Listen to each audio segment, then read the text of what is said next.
Would you please rise, sir? Yes. Do you affirm that the testimony you're about to give before the committee will be the truth, the whole truth, and nothing but the truth, so help you God? I do. Yeah. And like we offered to Senator or to Dr. Ford, you can take whatever time you want now for your opening statement. Then we'll go to questions. So proceed. Mr. Chairman, Ranking Member Feinstein, members of the committee, thank you for allowing me to make my statement. I wrote it myself yesterday afternoon and evening. No one has seen a draft or it except for one of my former law clerks. This is my statement.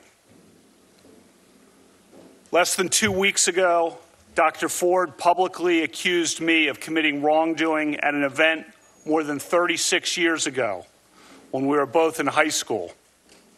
I denied the allegation immediately, categorically, and unequivocally. All 4 people allegedly at the event, including Dr. Ford's longtime friend, Ms. Kaiser, have said they recall no such event. Her longtime friend, Ms. Kaiser, said under penalty of felony that she does not know me and does not believe she ever saw me at a party ever.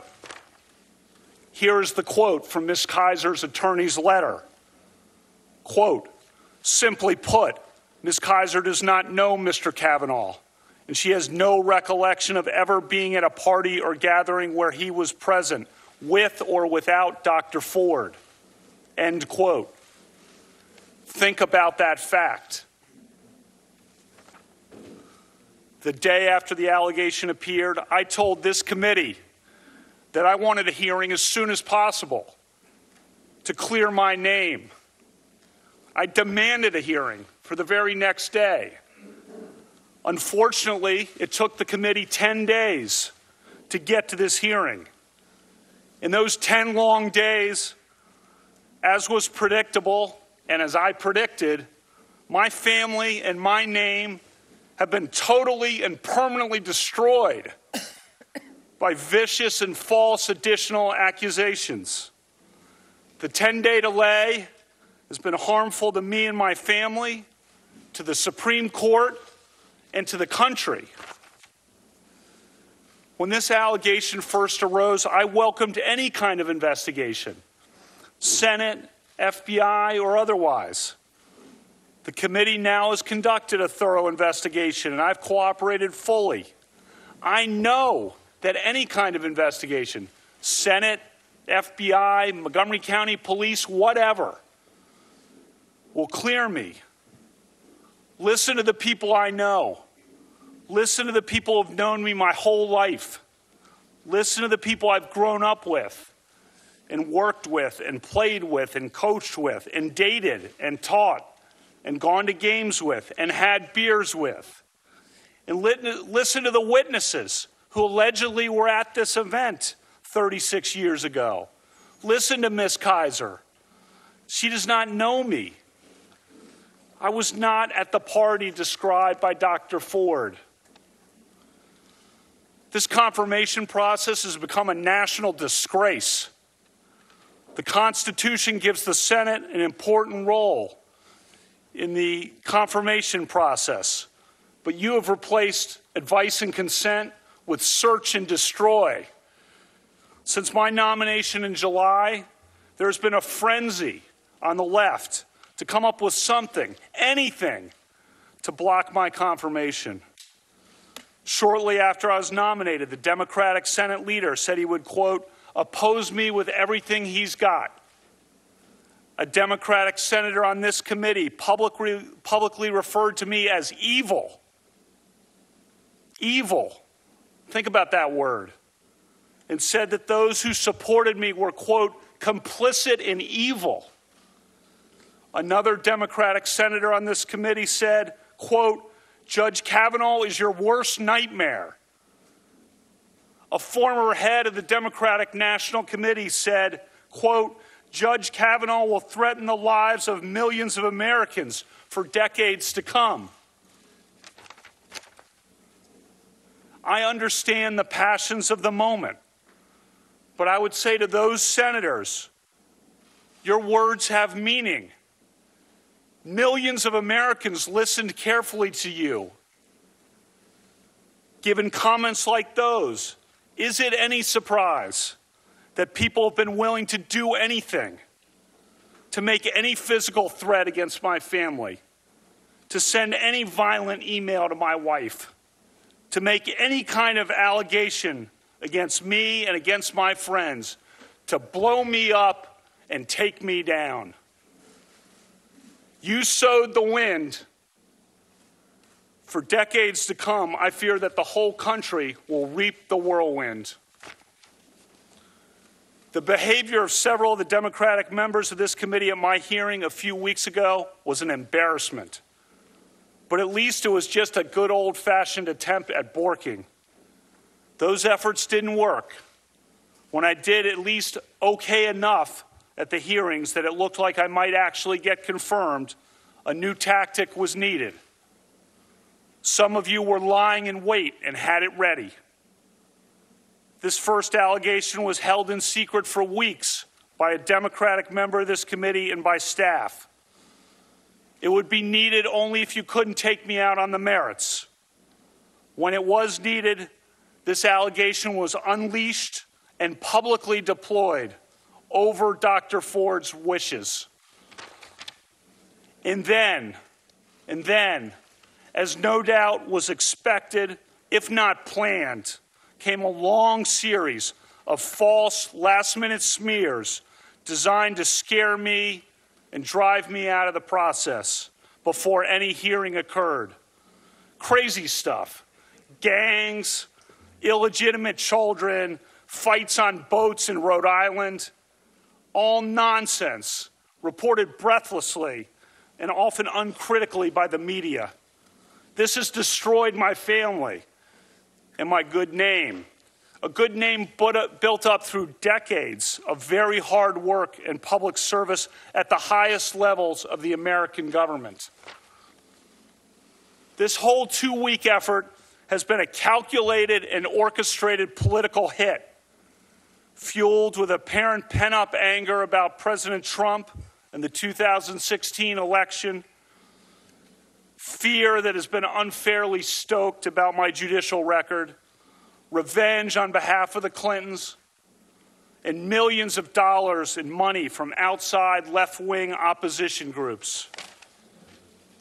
This is a circus. The consequences will extend long past my nomination. The consequences will be with us for decades. This grotesque and coordinated character assassination will dissuade competent and good people of all political persuasions from serving our country. And as we all know, in the United States political system of the early 2000s, what goes around comes around. I am an optimistic guy. I always try to be on the sunrise side of the mountain, to be optimistic about the day that is coming. But today, I have to say that I fear for the future.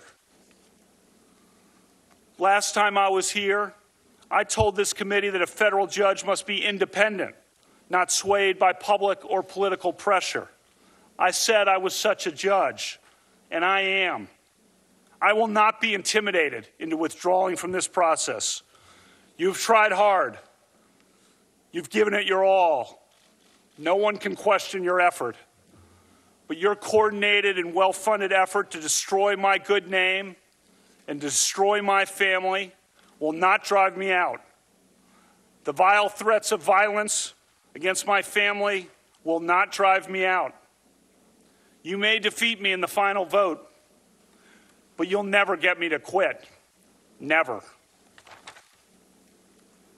I'm here today to tell the truth. I've never sexually assaulted anyone. Not in high school, not in college, not ever. Sexual assault is horrific. One of my closest friends to this day is a woman who was sexually abused and who in the 1990s, when we were in our 30s, confided in me about the abuse and sought my advice. I was one of the only people she consulted. Allegations of sexual assault must always be taken seriously, always. Those who make allegations always deserve to be heard.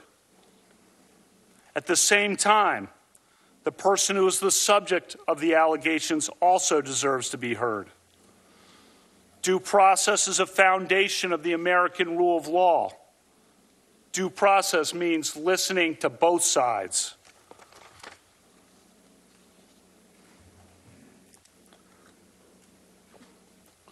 As I told you at my hearing 3 weeks ago, I'm the only child of Martha and Ed Kavanaugh. They are here today. When I was 10, my mom went to law school, and as a lawyer, she worked hard and overcame barriers, including the workplace sexual harassment that so many women faced at the time and still face today.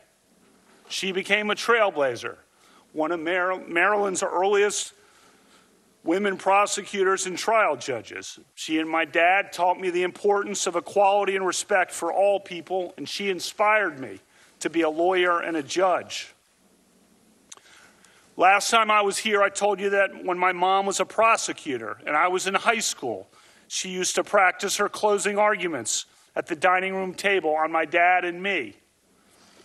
As I told you, her trademark line was, "Use your common sense. What rings true? What rings false?" Her trademark line is a good reminder as we sit here today, some 36 years after the alleged event occurred, when there is no corroboration, and indeed it is refuted by the people allegedly there. After I have been in the public arena for 26 years without even a hint, a whiff of an allegation like this, and when my nomination to the Supreme Court was just about to be voted on at a time when I'm called evil by a Democratic member of this committee, while Democratic opponents of my nomination say people will die if I am confirmed. This onslaught of last-minute allegations does not ring true. I'm not questioning that Dr. Ford may have been sexually assaulted by some person in some place at some time. But I have never done this to her or to anyone. That's not who I am. It is not who I was. I am innocent of this charge. I intend no ill will to Dr. Ford and her family. The other night, Ashley and my daughter Liza said their prayers, and little Liza, all of 10 years old,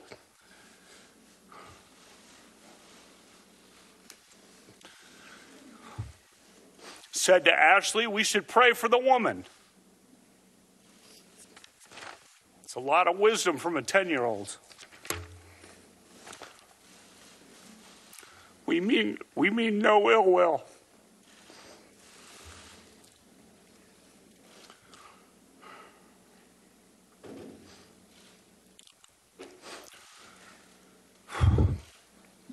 First, let's start with my career. For the last 26 years, since 1992, I've served in many high-profile and sensitive government positions for which the FBI has investigated my background 6 separate times. 6 separate FBI background investigations over 26 years, all of them after the event alleged here.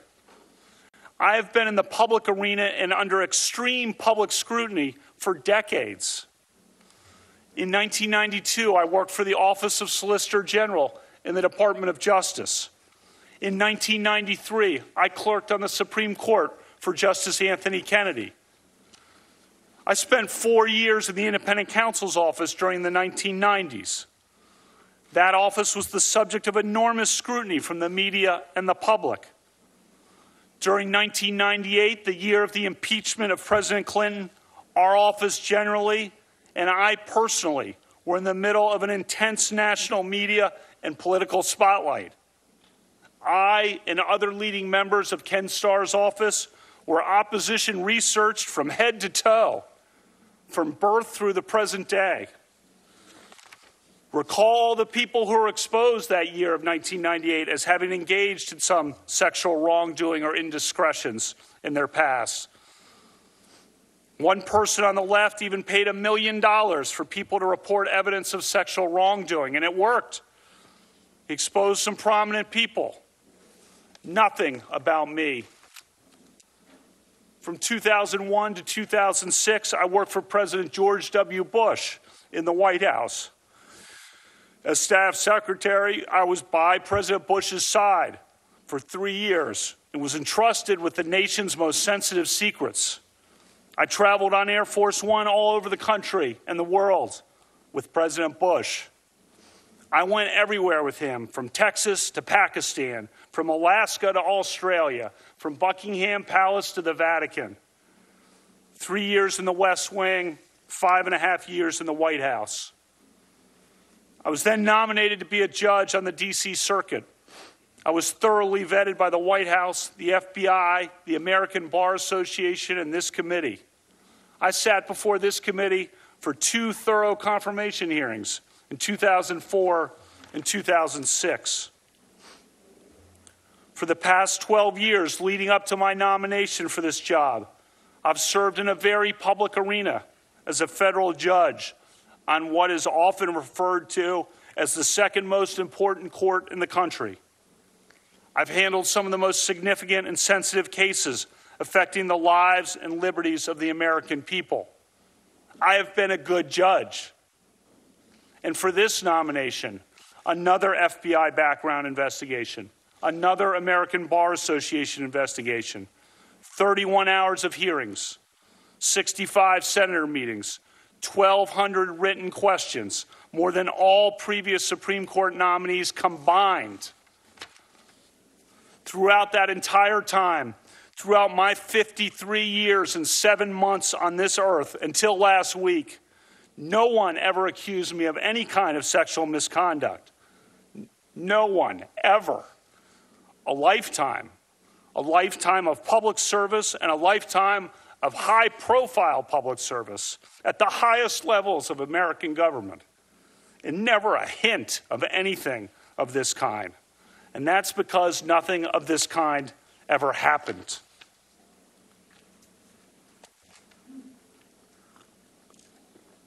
Second, let's turn to specifics. I categorically and unequivocally deny the allegation against me by Dr. Ford. I never had any sexual or physical encounter of any kind with Dr. Ford. I never attended a gathering like the one Dr. Ford describes in her allegation. I've never sexually assaulted Dr. Ford or anyone. Again, I am not questioning that Dr. Ford may have been sexually assaulted by some person in some place at some time. But I've never done that to her or to anyone. Dr. Ford's allegation stems from a party that she alleges occurred during the summer of 1982, 36 years ago.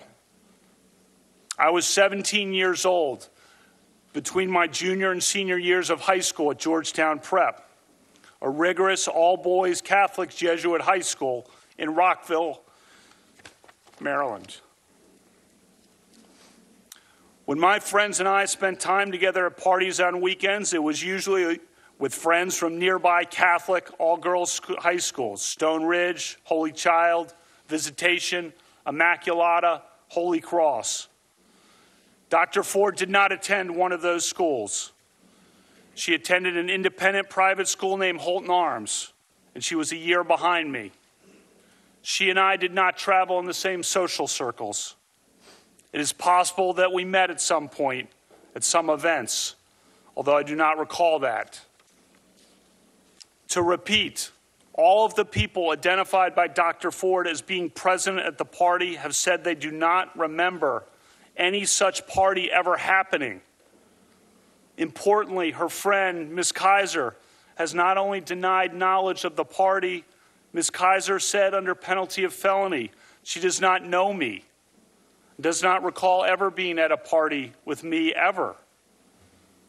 And my two male friends who were allegedly there, who knew me well, have told this committee under penalty of felony that they do not recall any such party and that I never did or would do anything like this.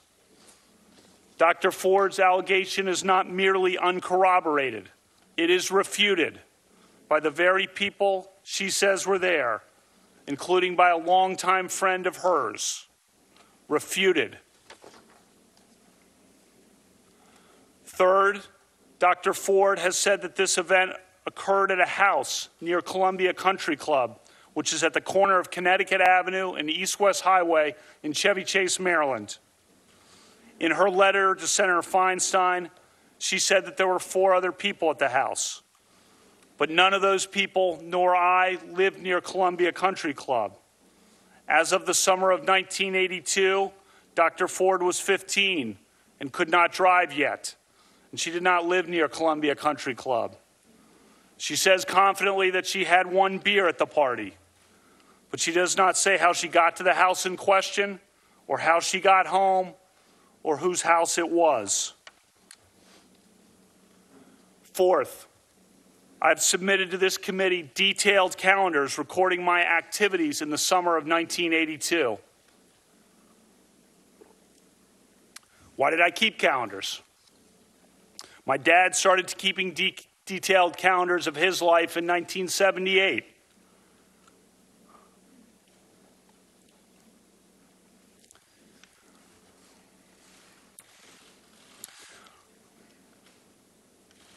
He did so as both a calendar and a diary. He's a very organized guy, to put it mildly.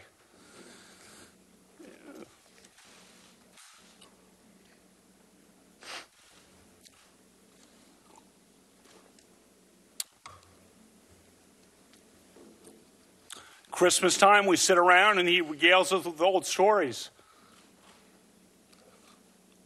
Old milestones, old weddings, old events from his calendars.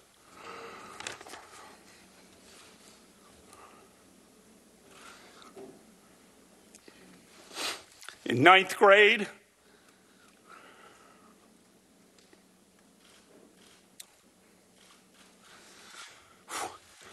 in 1980, I started keeping calendars of my own.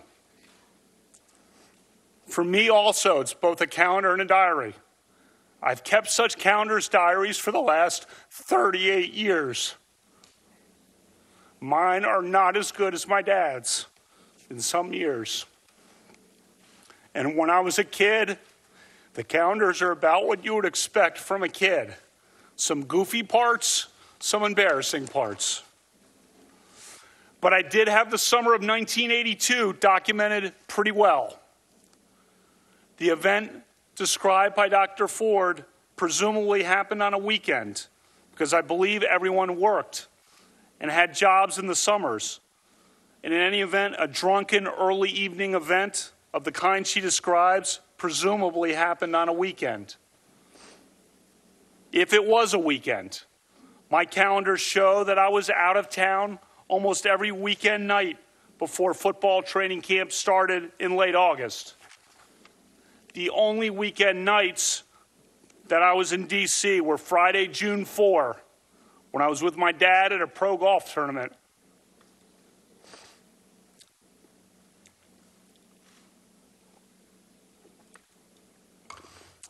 And had my high school achievement test at 8:30 the next morning.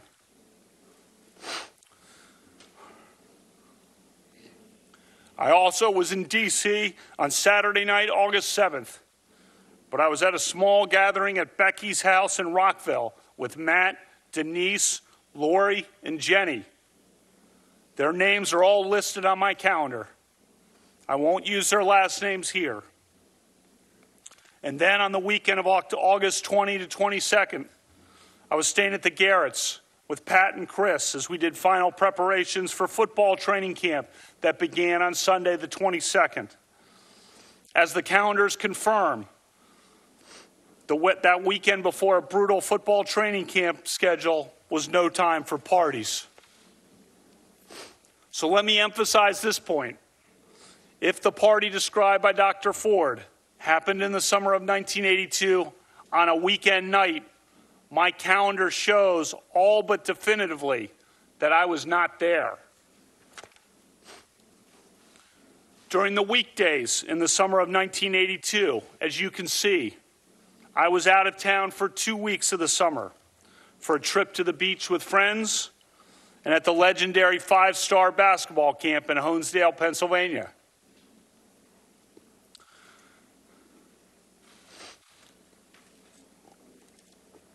When I was in town, I spent much of my time working out, lifting weights, playing basketball, or hanging out and having some beers with friends as we talked about life and football and school and girls. Some have noticed that I didn't have church on Sundays on my calendars. I also didn't list brushing my teeth. And for me, going to church on Sundays was like brushing my teeth. Automatic. Still is. In the summer of 1981, I had worked construction. In the summer of 1982, my job was cutting lawns. I had my own business of sorts. You see some specifics about the lawn cutting listed on the August calendar page. When I had to time the last lawn cuttings of the summer of various lawns before football training camp. I played in a lot of summer league basketball games for the Georgetown prep team at night at Blair High School in Silver Spring. Many nights I worked out with other guys at Tobin's house.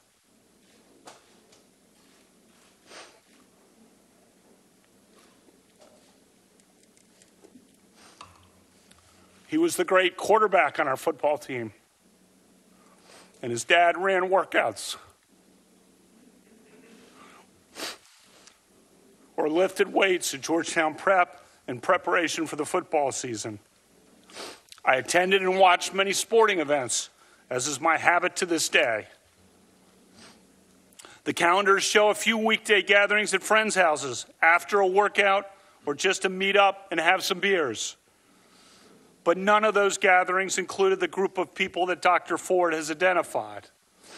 And as my calendars show, I was very precise about listing who was there. Very precise.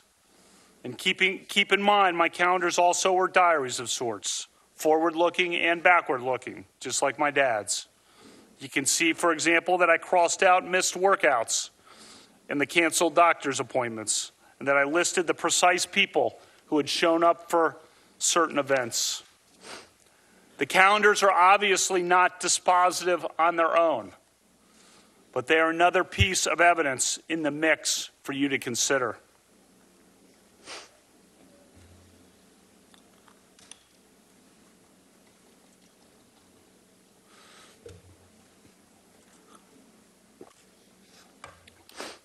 Fifth, Dr. Ford's allegation is radically inconsistent with my record and my character from my youth to the present day. As students at an all-boys Catholic Jesuit school, many of us became friends and remain friends to this day with students at local Catholic all-girls schools. One feature of my life that has remained true to the present day is that I've always had a lot of close female friends. I'm not talking about girlfriends. I'm talking about friends who are women.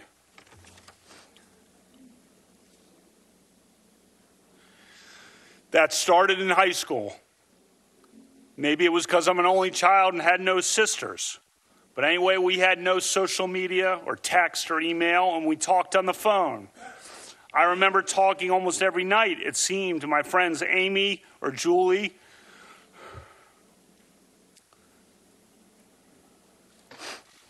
Or Kristen, or Karen, or Suzanne, or Maura, or Megan, or Nikki. The list goes on. Friends for a lifetime, built on a foundation of talking through school and life starting at age 14. Several of those great women are in the seats right behind me today. My friends and I sometimes got together and had parties on weekends. The drinking age was 18 in Maryland for most of my time in high school and was 18 in D.C. for all of my time in high school. I drank beer with my friends. Almost everyone did. Sometimes I had too many beers. Sometimes others did. I liked beer. I still like beer. But I did not drink beer to the point of blacking out, and I never sexually assaulted anyone. There is a bright line between drinking beer, which I gladly do and which I fully embrace, and sexually assaulting someone, which is a violent crime. If every American who drinks beer or every American who drank beer in high school is suddenly presumed guilty of sexual assault, we'll be in an ugly new place in this country. I never committed sexual assault. As high school students, we sometimes did goofy or stupid things. I doubt we are alone in looking back at high school and cringing at some things. For one thing, our yearbook was a disaster. I think some editors and students wanted the yearbook to be some combination of Animal House, Caddyshack, and Fast Times at Ridgemont High, which were all recent movies at that time. Many of us went along in the yearbook to the point of absurdity. This past week, my friends and I have cringed.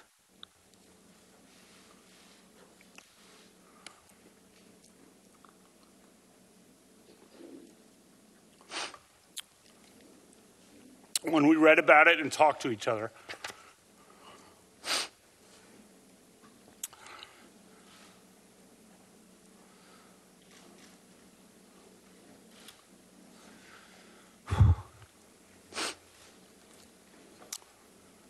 One thing in particular we're sad about.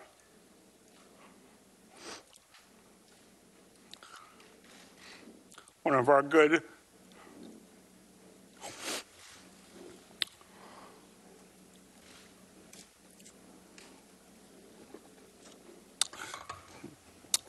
female friends who we would admire and went to dances with had her name used on the yearbook page with the term alumnus. That yearbook reference was clumsily intended to show affection and that she was one of us. But in this circus, the media has interpreted the term as related to sex. It was not related to sex. As the woman herself noted to the media on the record, she and I never had any sexual interaction at all.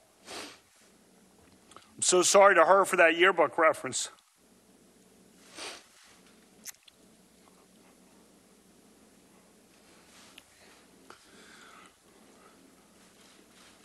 This may sound a bit trivial, given all that we are here for, but one thing I want to try to make sure of in the future is my friendship with her.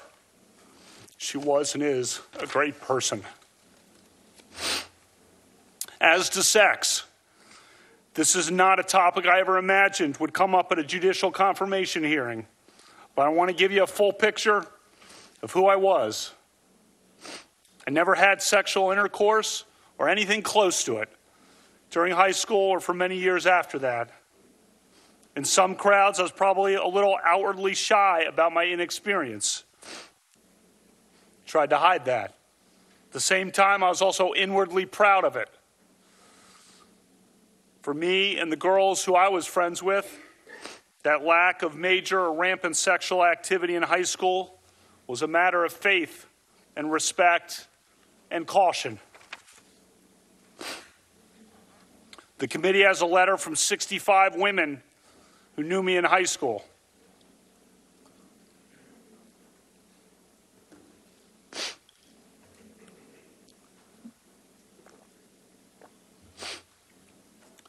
They said that I always treated them with dignity and respect. That letter came together in one night, 35 years after graduation, while a sexual assault allegation was pending against me in a very fraught and public situation where they knew They knew they'd be vilified if they defended me. Think about that. They put themselves on the line for me. Those are some awesome women, and I love all of them. You also have a letter from women who knew me in college. Most were varsity athletes, and they described that I treated them as friends and equals and supported them in their sports at a time when women's sports was emerging in the wake of Title IX. I thank all of them for all of their texts and their emails and their support. One of those women friends from college, a self-described liberal and feminist, sent me a text last night that said, quote, "Deep breaths. You're a good man, a good man, a good man." A text yesterday from another of those women friends from college said, quote, "Brett, be strong, pulling for you to my core." A third text yesterday from yet another of those women I'm friends with from college said, "I'm holding you in the light of God."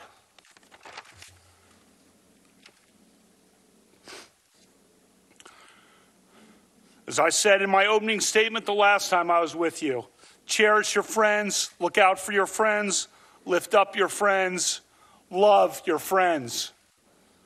I've felt that love more over the last 2 weeks than I ever have in my life. I thank all my friends. I love all my friends. Throughout my life, I've devoted huge efforts to encouraging and promoting the careers of women.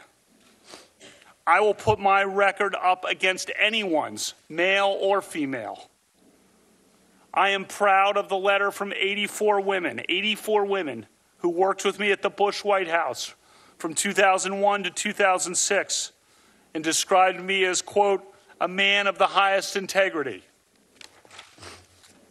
Read the op-ed from Sarah Day from Yarmouth, Maine. She worked in Oval Office operations outside of President Bush's office. Here's what she recently wrote in centralmaine.com. And today she stands by her comments. Quote, "Brett was an advocate for young women like me. He encouraged me to take on more responsibility and to feel confident in my role. In fact, during the 2004 Republican National Convention, Brett gave me the opportunity to help with the preparation and review of the president's remarks, something I never would have had the chance to do if he had not included me. And he didn't just include me in the work.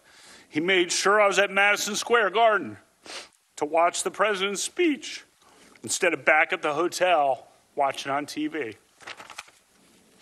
End quote. As a judge since 2006, I've had the privilege of hiring 4 recent law school graduates to serve as my law clerks each year. The law clerks for federal judges are the best and brightest graduates of American law schools. They work for 1-year terms for judges after law school, and then they move on in their careers. For judges, training these young lawyers is an important responsibility.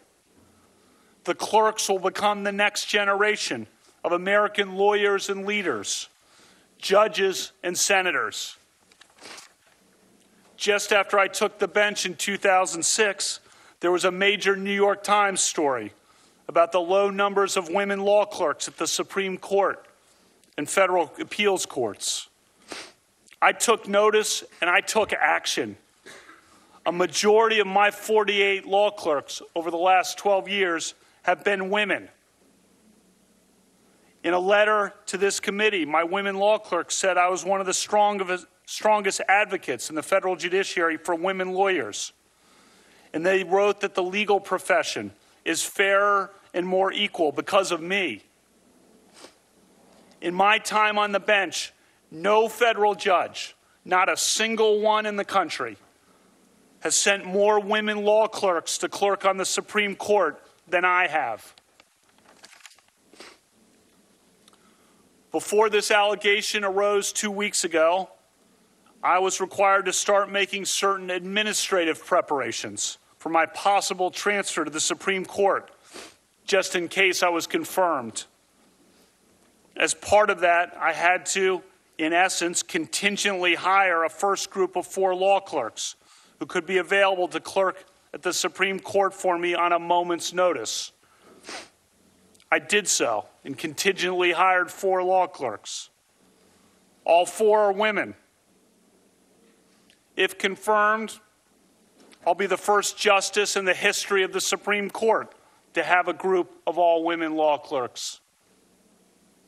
That is who I am. That is who I was. Over the past 12 years, I've taught constitutional law to hundreds of students, primarily at Harvard Law School, while I was hired by then Dean and now Justice Elena Kagan. One of my former women students, a Democrat, testified to this committee that I was an even-handed professor who treats people fairly and with respect. In a letter to this committee, my former students, male and female alike, wrote that I displayed a character that impressed us all. I love teaching law, but thanks to what some of you on this side of the committee have unleashed, I may never be able to teach again. For the past 7 years, I've coached my 2 daughters' basketball teams. You saw many of those girls when they came to my hearing for a couple of hours. You have a letter from the parents of the girls I coached that describe my dedication, commitment, and character. I coach because I know that a girl's confidence on the basketball court translates into confidence in other aspects of life.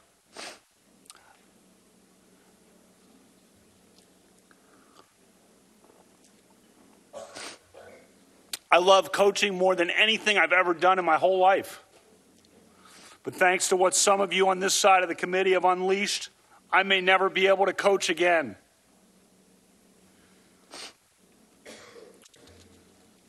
I've been a judge for 12 years. I have a long record of service to America and to the Constitution. I revere the Constitution. I am deeply grateful to President Trump for nominating me. He was so gracious to my family and me on the July night he announced my nomination at the White House. I thank him for his steadfast support. When I accepted the president's nomination, Ashley and I knew this process would be challenging. We never expected that it would devolve into this. Explaining this to our daughters has been about the worst experience of our lives. Ashley has been a rock. I thank God every day for Ashley and my family.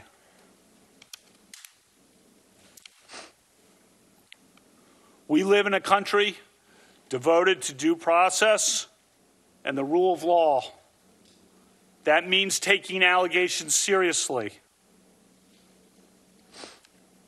But if the mere allegation, the mere assertion of an allegation, a refuted allegation from 36 years ago, is enough to destroy a person's life and career, we will have abandoned the basic principles of fairness and due process that define our legal system and our country. I ask you to judge me by the standard that you would want applied to your father, your husband, your brother, or your son.